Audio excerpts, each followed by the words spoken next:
So, this happened a few weeks ago, and I still can't shake the feeling of dread it left me with. I 26 and live in a small, quiet town where everyone knows each other. My next-door neighbor, Mr. Thompson, was an older gentleman who kept to himself. He lived alone in a quaint little house with a perfectly manicured garden that was the pride of the neighborhood. I would occasionally see him tending to his flowers, or sitting on his porch with a cup of tea, but we never really interacted beyond polite nods. He always seemed a bit eccentric, talking to his plants as if they were his friends. A few months ago, Mr. Thompson passed away. It was sudden and unexpected, and honestly, I didn't think much of it. I remember receiving the news from another neighbor, who mentioned it casually while we were out picking up groceries. "Poor Mr. Thompson," she said, shaking her head. "He was a good man, but he always seemed a little off." The funeral was a modest affair, just a handful of neighbors attending. I felt a twinge of guilt for not knowing him better, but life went on. The neighborhood returned to its usual rhythm, and I continued with my daily routine. A few weeks later, while cleaning out my garage, I noticed something unusual in the corner, a small, dusty box that had been buried under some old junk. Curiosity got the better of me, and I pulled it out. Inside, I found a collection of old trinkets, a rusted key, some faded photographs, and a small leather-bound diary with Mr. Thompson's name etched on the cover. At first, I hesitated. It felt wrong to invade his privacy, but the diary was calling to me. I flipped it open, and the first page was filled with elegant handwriting. It started off innocently enough, mundane entries about his garden, his daily routines, and his thoughts on the weather. He wrote about how the roses were blooming early that year, and how proud he was of his vegetable patch. But then, the tone shifted. As I read through the pages, it became clear that Mr. Thompson had some dark thoughts. He began to write about strange noises at night, shadows that seemed to follow him, and a growing sense of paranoia. The entries detailed his fears about someone watching him, someone who had been lurking in the corners of his life.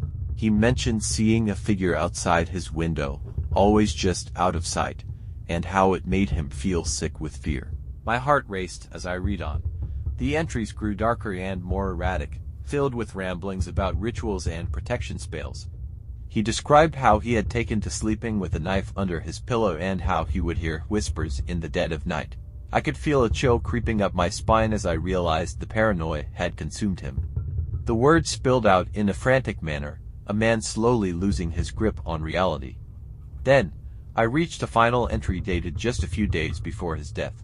It was a frantic scrawl, detailing how he believed he was being hunted. "They're coming for me," it read. "I can hear them in the walls. I have to get out before it's too late." I closed the diary, my hands trembling. I felt a wave of unease wash over me. Did he really believe someone was after him? And if so, could there be any truth to it? That night, I tried to shake off the feelings of dread as I went to bed. But as the hours passed, I couldn't shake the sense that I wasn't alone. I kept hearing faint noises, scratching, whispering, like someone was trying to get my attention. I convinced myself it was just my imagination running wild. But the next night, the noises got louder. I heard what sounded like footsteps in the hallway, pacing back and forth outside my door. I tried to convince myself it was just the old building settling, but my heart raced as I peered through the peephole. Nothing, just darkness. The third night, I decided enough was enough. I grabbed a flashlight and crept around my apartment, checking every corner, every closet, but nothing was amiss.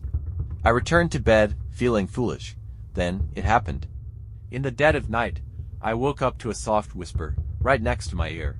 "Help me," it said, barely audible. I shot up in bed, heart pounding, and turned on the light. My room was empty. I couldn't take it anymore. I decided to confront the situation head-on. I went back to Mr. Thompson's house the next day, feeling ridiculous for what I was about to do. I knocked on the door, half expecting someone to answer, but, of course, there was no response. I rummaged through the front yard and found the spot where he used to plant his flowers.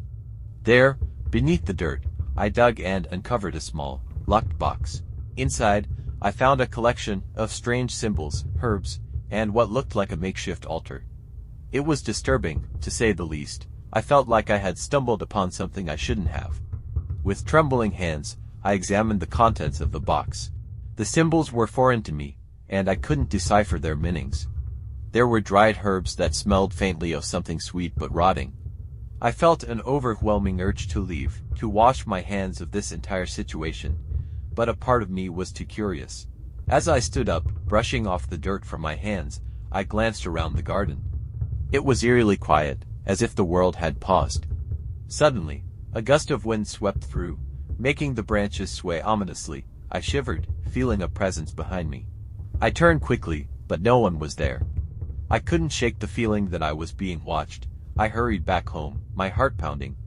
Since that day, I've been experiencing vivid nightmares and strange occurrences in my apartment. Objects go missing, and I sometimes catch glimpses of shadows darting past my peripheral vision. I hear whispers at night, echoing Mr. Thompson's final plea for help. I tried to ignore it, but one night, I woke up to find the diary open on my bedside table, as if someone had been reading it. The page it was open to was the last entry I had read before. I felt a cold sweat trickle down my back. Was I losing my mind? I decided to do some research on Mr. Thompson, thinking that maybe his paranoia had roots in reality. I visited the local library and dug through old newspaper articles, hoping to find something that would explain his erratic behavior. To my horror, I discovered reports of missing persons in the neighborhood dating back decades. The last case had been just a year before Mr. Thompson's death. Each article mentioned a dark figure seen lurking around the area, always just out of sight, always a shadowy presence that seemed to stalk its victims.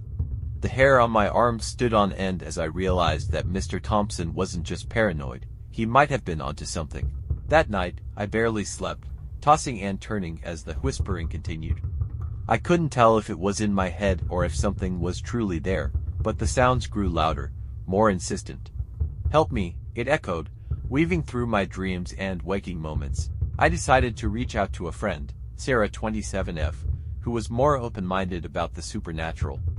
I explained everything to her, showing her the diary and the box I found. Her expression shifted from skepticism to concern as she listened. "You need to be careful," she said. "This sounds like something dark. Maybe you opened a door you can't close." Her words sent a chill down my spine. I had no idea what I had unleashed, but I knew I needed to do something. We agreed to perform a cleansing ritual in my apartment to try to rid the place of any lingering energy.